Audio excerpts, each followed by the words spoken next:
Good afternoon, everyone. Welcome to today's webinar. It's called The Secret to Generating Demand in Professional Services and Achieving Product Market Fit. Our presenter is Doug Johnstone. He's the founder of Digital Pivot.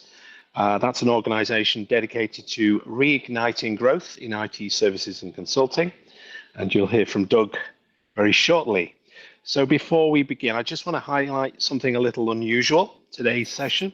It's being hosted jointly by two organisations with close ties, the Institute of Management Consultants, New Zealand, IMCNZ, and the New Zealand Boutique Consultancy Association. We are the NZBCA. So these two organisations are quite different in their history. IMCNZ has been around for more years than the NZBCA has been around for weeks. So there is a difference there in terms of longevity. But we've both got very similar goals, supporting consultants through New Zealand to thrive, or through our slightly different, but still very focused approaches. Today's topic is relevant to all consultants, regardless of whether you're a member of either of those organizations or of neither, in fact. At its heart, consulting success depends on being able to clearly communicate the value of your services in language that resonates with your client and addresses their needs.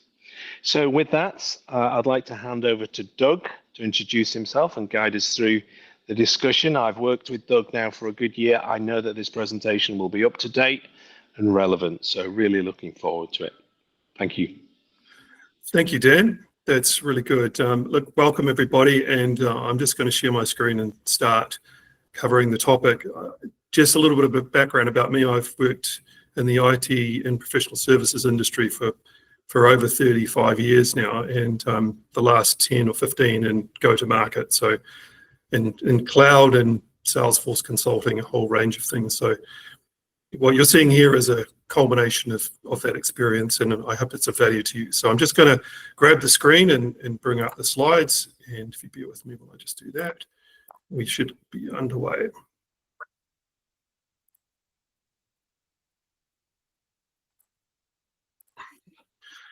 Okay, see that, Dan?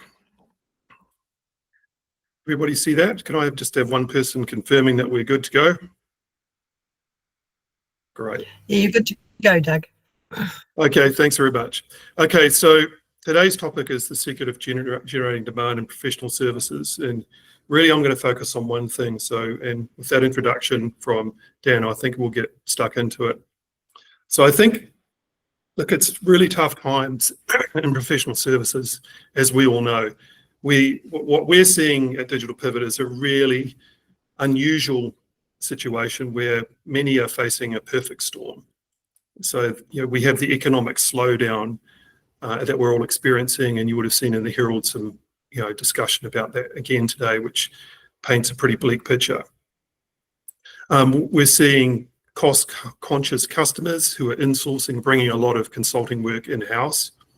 Going back to the economic side of things, the tariff thing is now kicking in, and the uncertainty is not helping as well.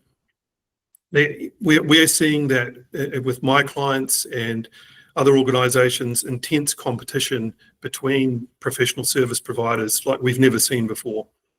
And I would say, just on a personal note, I've been working for over 40 years in New Zealand in employment, and I've never seen a recession like this or experienced it.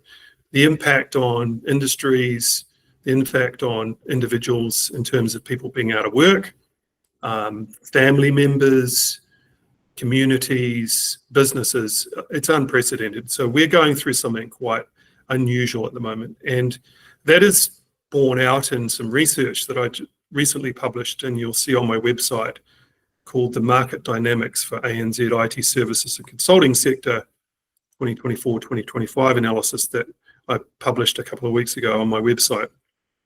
And it's a deep dive into this.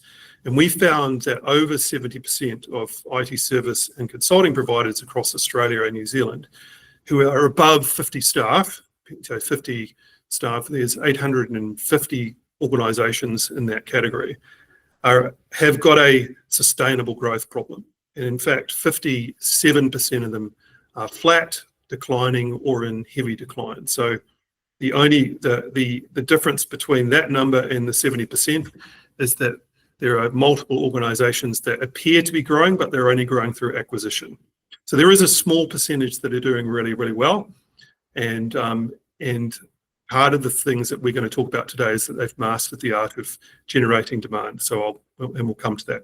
Just getting back to the challenge then, as well as intense competition, we also have, a lot of these global cloud platform providers are disintermediating consulting providers, are building their own local consulting firms as their platforms are maturing and building their own local sales and consulting capability onshore.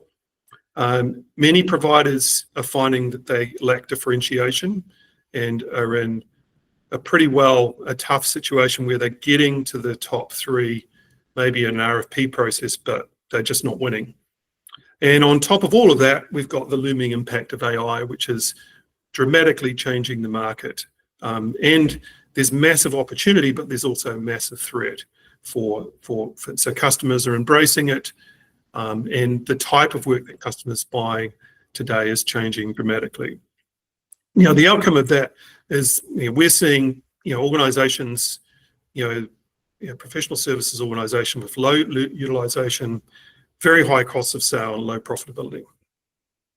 So and I'm sure that you guys are all feeling this and are well aware of it. So I guess I'm just sort of confirming what we're all seeing.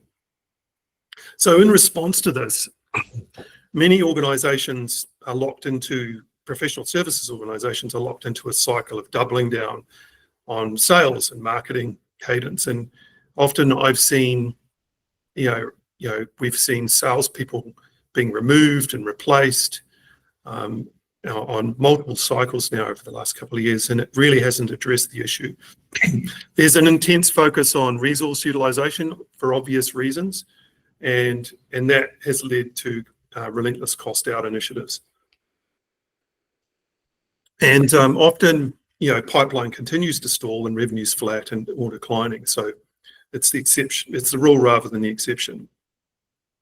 Now, so why is this happening and what can we do about it? So the problem that we've diagnosed is that, and it might sound obvious, but most professional services organizations, since COVID have lost the ability to generate demand. And what I mean by that is there are two structural shifts driving this declining demand. And we're going to focus on the first one, and I'll just touch on the second one because that's a topic for another day. But so traditional offerings often have lost product market fit. And this is the key, which is, so the market is the rapidly changing markets that we're experiencing mean that what resonated 3 years ago really is not resonating today with buyers.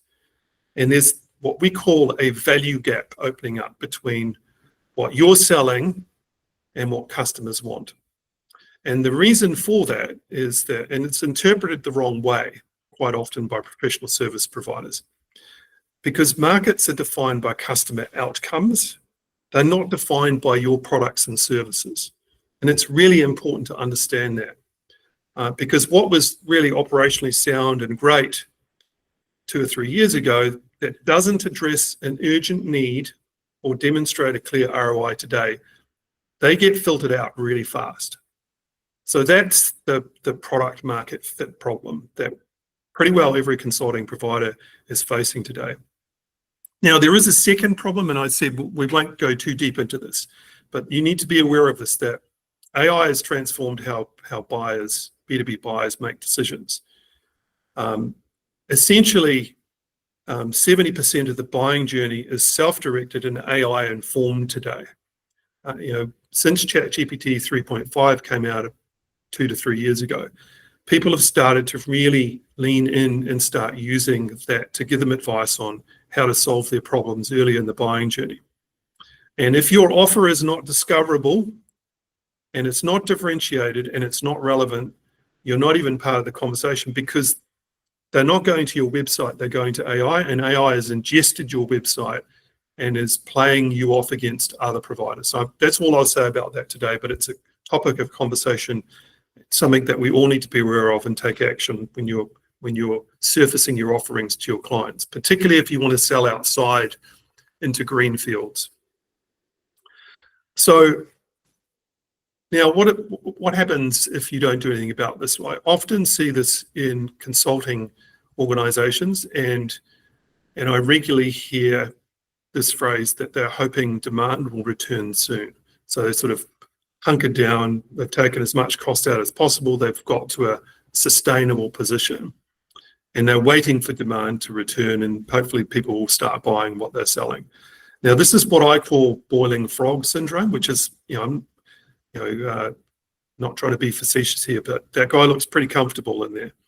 But as you know, the analogy is that if frogs won't jump out of the pot if the temperature increases, incrementally over time. And that is the risk that we all face, which is perhaps demand won't return soon. And so therefore, you have to get into a position where you are able to generate demand today. And you can't do that by just sitting around waiting for things to change. So, and it's often the cause of ongoing declining revenues because of that paradigm that people are locked into. So organizations need to act now to get ahead of the curve. And what they really need to do is ensure you've got product market fit across your portfolio. And if you have got that, or if you can't achieve that, you have to start looking at pivoting your portfolio into sustainable growth markets.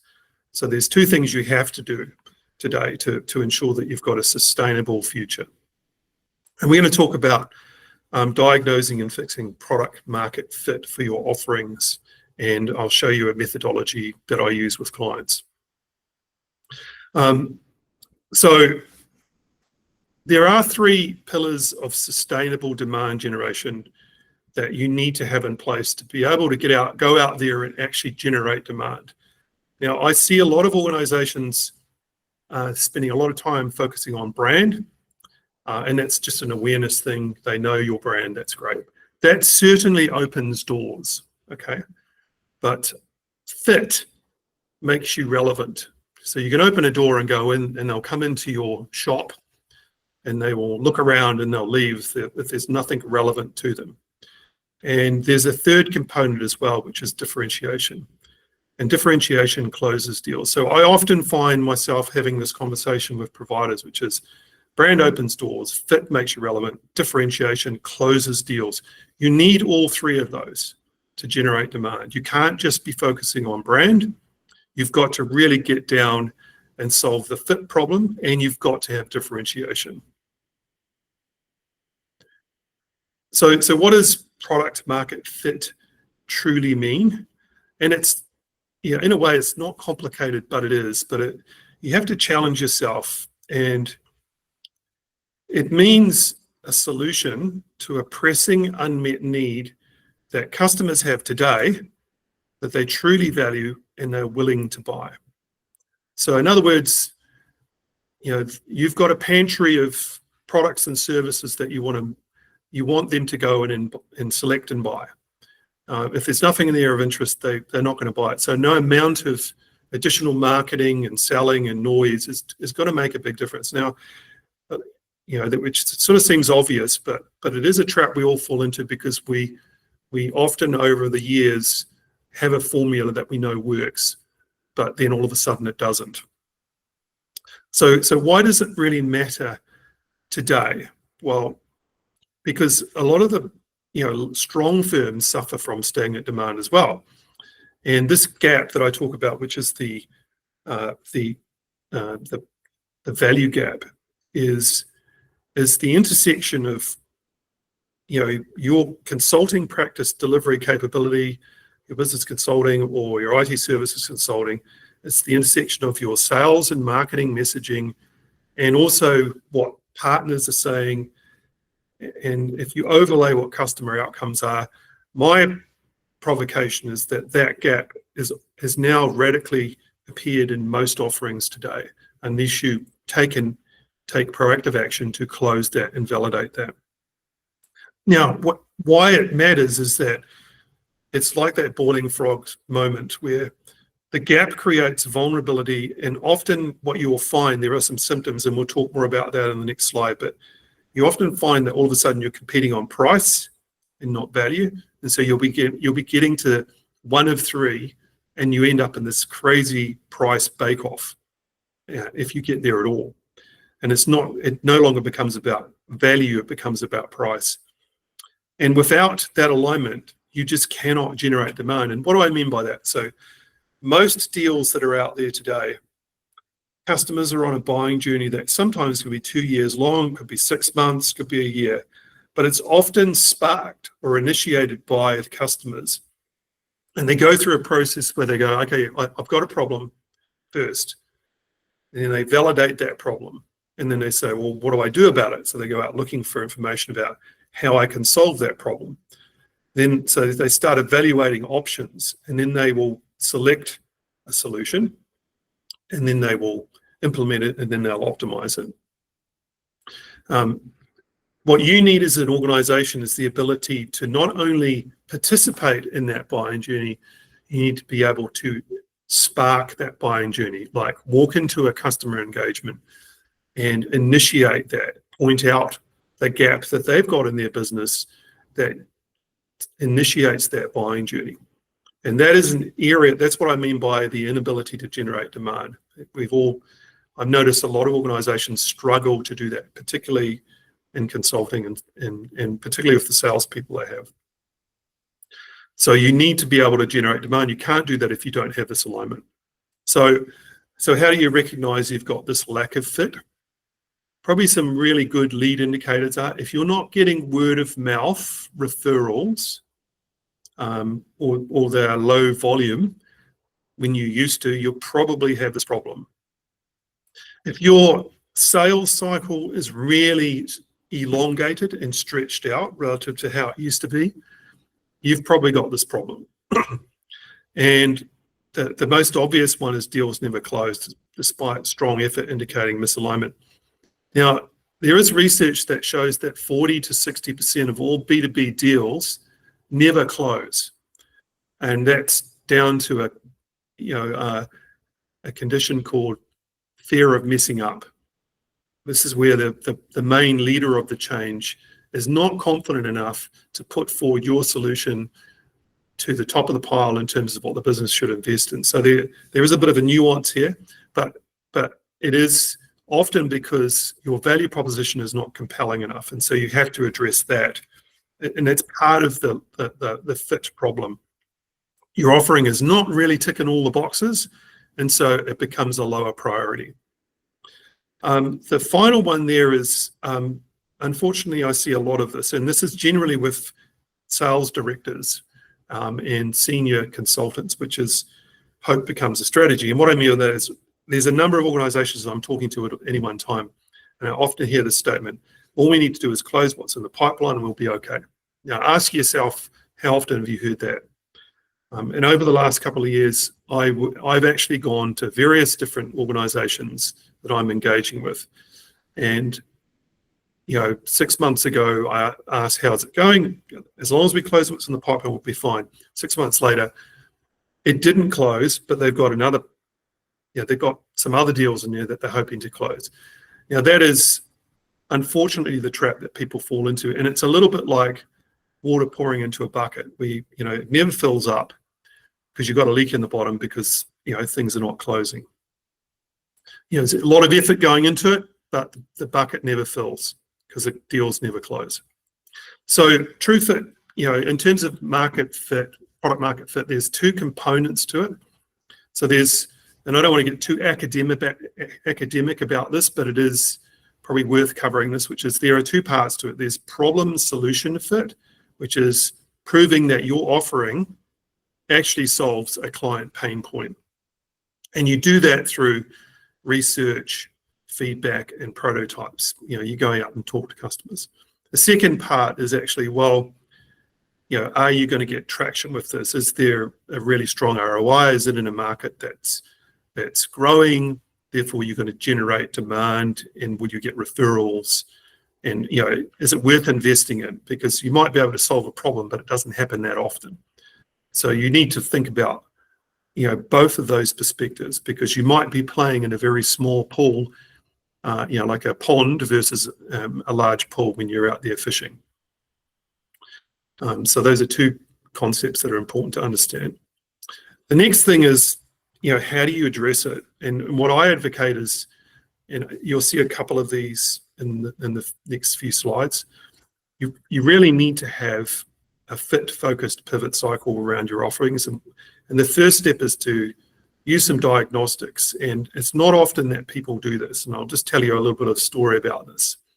So for instance, client interviews, data, feedback loops is the first step. Now, I was sitting in a room with a client at the end of last year, and they had a flagship product that they had been selling for 7 years. And they hadn't won a deal in 18 months. And they'd lost a number of customers. They had about 30 customers, and they were deeply concerned about it, as you would. This organization had over 150 staff. They had 20 people in the room trying to solve this problem for 4 hours. And this is the third time they'd been getting together. Their whole leadership team was there. The board was there. And I sat there for 2 hours listening to them talking about it. And it was interesting because they were, maybe it's the commercials, maybe it's the statement of work, maybe it's the salespeople, the marketing, delivery people, our consultants. And after 2 hours, I actually just asked this question: have any of you spoken to your customers and actually interviewed them about what the challenges are in dealing with you? And you could hear a pin drop, man. They hadn't considered it at all. And so they started a process of engaging with their existing customer base. And I'll tell more of that story later. But I think it really illustrated that quite often when you're too busy trying to win business, often we forget to listen to our customers. So the first step is you have to go and find out and listen. Interview, get some feedback, and then go out and test it with prospects as well.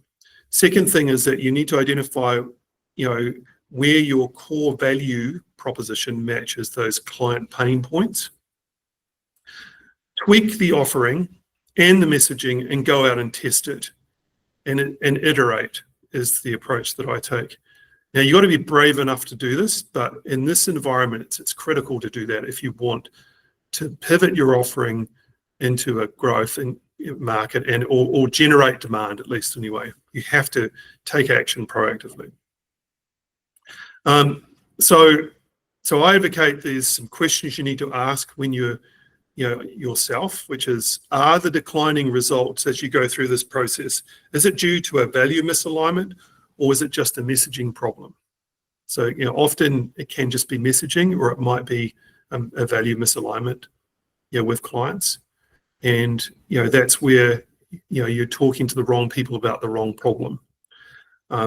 So what specific segments resonate or don't with your current offering? Because I've seen organizations talking to the wrong people or the wrong customer group, because what you want to sell and what customers want to buy are two different things. You need to look at it through their lens.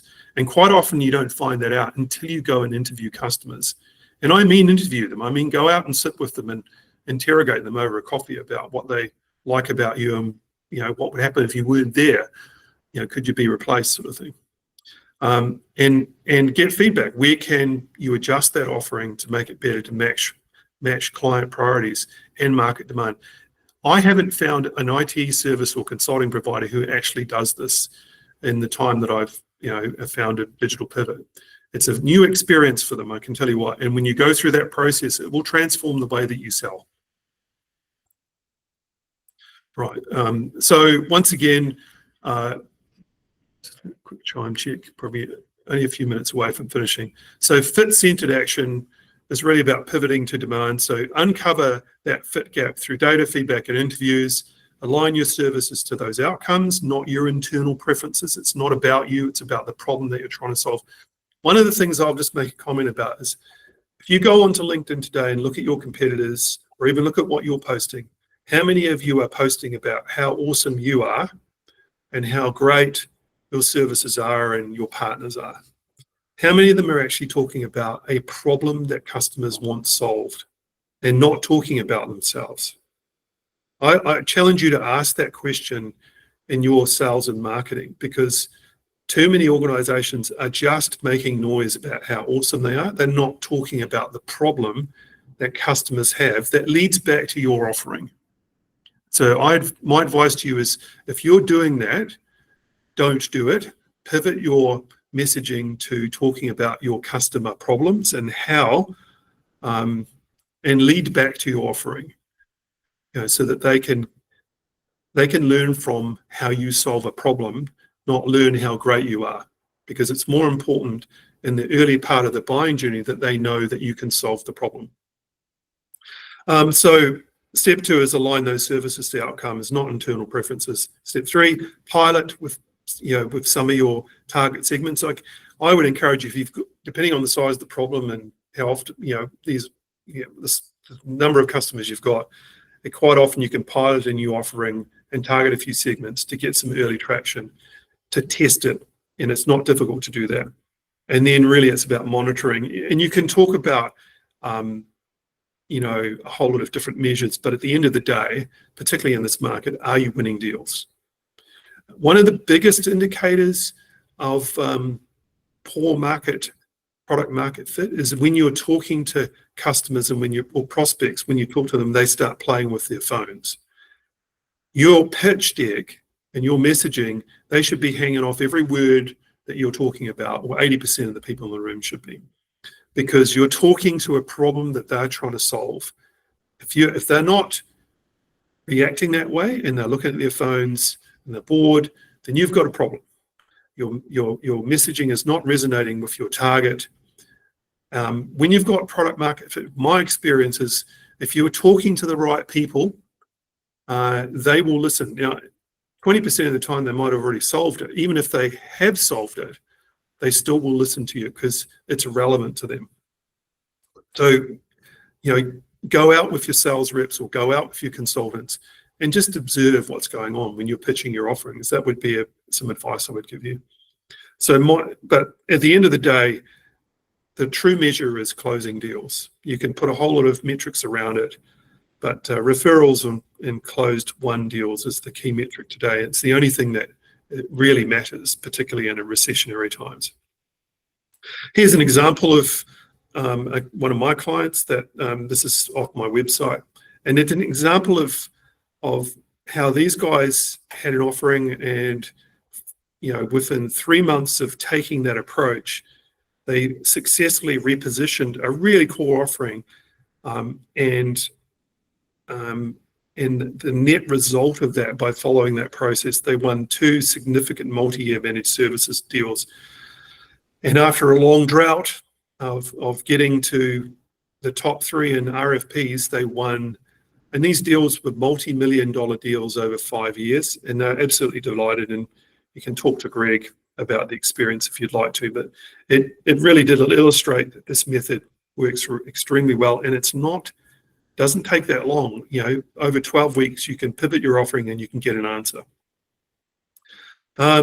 So there is also a case to argue that this is not a one and done thing. Okay, so you should, if you're willing to pursue this approach, I challenge you to put something in place annually at least, or even in this market, perhaps every 6 months. Do a formal review of your product market fit, and use an iterative approach to validating that your value proposition is relevant, that your segments, you're targeting the right people. Go and visit your customers and really build into the way that you consult some way of getting feedback that your messaging and your offering is resonating with your target. If you're not, you're going to go off the reservation very quickly, particularly with AI. So just a reminder, look, this is just a final couple of slides. Brand opens doors, fit makes you relevant, differentiation closed deals. You need all 3 of those, but the biggest problem I see today is fit. People have got out of sync with what customers want to buy, and it's not difficult to fix, but you've got to proactively address it, and you've got to get onto it quickly. So this is my last slide, and I'm happy to take some questions but I've got a series of blogs that are all connected, and they talk to this problem. So if you want to go to my website at digitalpivot.co.nz, jump in through the offering pivot panel at the front or the blog, and you'll find these 5, and they walk you through that process of how to achieve product market fit. And I'm happy to and if you need some help, just drop me a note. Book a meeting with me. So yeah. So that's the end of the presentation. So I'm going to stop sharing, and happy to take questions or feedback. Thank you, Doug. Wonderful. I managed to hear most of that in the taxi. So I am now 10 kilometers away from where I started. The wonders of technology, eh? Yeah, it's great. Absolutely. So Natalie, if you can have a quick look and see if there are any questions yet. But I mean, my first question, as always, because we like these things to be practical. What's the first step or the first 2 steps that you would suggest if somebody wanted to go down this route? Yeah, the first thing I would do is you need to know if you've got a problem. And the best way to do that, and this might sound a little bit non-intuitive, is have a look where your effort is in terms of pre-sales. What are you trying to sell? Okay, and like if you're out there trying to sell a group of offerings, where is all your time and effort and cost going? And then here's the thing that most people don't do. Look backwards. What are you invoicing? Look at your invoices, look at the data, because if they are not lining up, you're probably selling something that, if you're not getting traction, get empirical about it. Look at the data, look backwards, because you'll probably find some surprises where there are some offerings that are really going off and others that are not. So that'll be the first thing, would be, look at what you're selling and look backwards and see if they align. Look at the problem. Thanks, Doug. Any further questions? We got anything in the log? Chris Herbert had raised his hand. I don't know if he's still got a question. Chris, at all? Russell Andrews has said, great material, Doug. Thank you. Thanks for sharing. Tawanda, if you've got a question, unmute yourself. Yes, please. Hi. Thank you very much. So I just wanted to ask, thank you very much for the presentation. So if possible or at all, is there a way that we can incorporate these services with these modern technologies? Because as from what I understand and from my studies is that the technology is not going anywhere, and at some point we'll need to, I guess, form a happy medium, I guess. So what my question is there a way that you would suggest that we can incorporate these modern technologies into the way that we conduct our consulting services? Yeah, so what I would encourage, so if you head on over and read that report I wrote, one of the risings, there's a couple of really important things that came out of the data for that report. One is that the green shoots and the growth is coming from the smaller consulting firms because they're able to pivot faster. Okay, so that's you guys. Second thing is, AI is essential to have in your portfolio. So you need to have a very close look at how AI can help you in your consulting and in your offerings, because customers are all over AI like a rash and they want help understanding how they can make their businesses go faster by using AI. So anything that you're doing, my advice to you would be to embrace AI and see how you can enhance your offerings by integrating AI. You may not be in the business of selling AI, but you most certainly need to be in the business of using AI. Thank you very much, Doug. That answers my question. Thank you. Cool.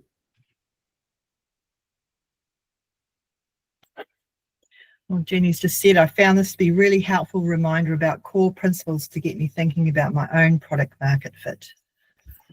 Any other questions? While we're waiting, I'll illustrate that. The case study that I put up earlier on, one of the things that Greg's team was not doing was not talking about AI in their offerings.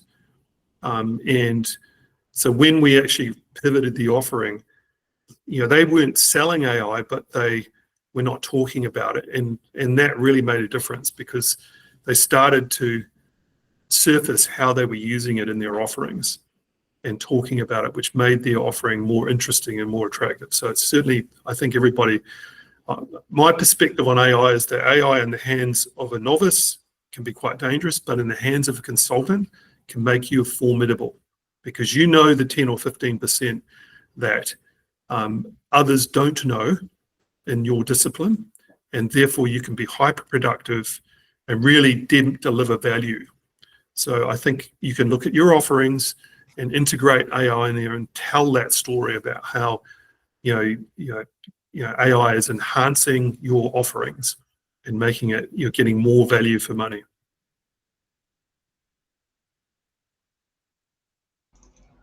Yes, definitely. Just to add on to what you mentioned, Doug, myself, as a BI consultant and a developer, how I use AI, of course, back in the day, I would probably use it for coding, but, just to create, the basic coding. What I use it for these days is just to make sure that it gives me the boilerplate coding so that I can, in turn, spend my time doing critical thinking, because as much as AI can produce a result, it cannot match any other levels of critical thinking or looking at situations in a different way. And I think that us as consultants, while I'm still junior and growing, I definitely want to improve that part of my skills with that. Yeah, excellent. No, that's good. So Dan, just following on from your question, which was step one, diagnose the problem. Step two would be go and talk to customers, like literally get out there and talk to your customers, whether you think you're okay or not, and just get their feedback, because those are the two things that most organizations don't do. And so they end up becoming it's the boiling frog syndrome, where they're just hoping that demand's going to return. I encourage you to do that because, as I said, when you go through that process, often you'll find out a lot of things that you didn't know about your business. I find that myself, Doug, as I go out and talk to other consultancies, that can take a position from quite immature, although you might think it's quite mature, into a much more solid position. There's no way one person or one company on their own can cover all bases. So I just fully back you up on that. Cool. Well, Any other questions? No, I don't think we've got any more. You've covered everything so well. Well, I hope that was help everyone. And if there's any questions, just jump on there and have a look at the blog and just drop me a note. I'm happy to catch up over a coffee or something. Thank you very much, Doug. Much appreciated. Always a good presentation, and I always enjoy listening to you talk really about these things. For everyone, the video will be made available hopefully in the next 48 hours, and we'll send that out to all attendees. And we also make it available on our various channels, the IMCNZ and the NZBCA YouTube channels. For the two organisations, you have different presentations coming up in the future. So keep your eye out for those really. Both organisations are running on a monthly cadence at the moment. And if you've got anything you would like to ask either organisation, absolutely, about this topic or anything else, then please get in touch. But thank you all for attending.